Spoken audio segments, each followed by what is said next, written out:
So here is how to block internet access for any app in Windows 10 or Windows 11. First, you want to open the Start menu and search for Firewall. Now you want to click on Windows Defender Firewall. Now you want to click on Advanced Settings, and this window should show up. And then you want to select Outbound Rules. And now you want to click on New Role on the right menu. And then select Program for the rule type for program, and then click Next.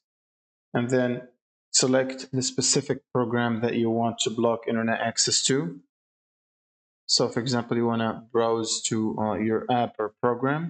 So for example, I have picked this program and then click Next. Now you want to click on Block the Connection and then click Next and check all of these domains, the private and public and the domain section. Now you want to click Next and then give it a name. So for example, VM Protect Block, and then click on Finish.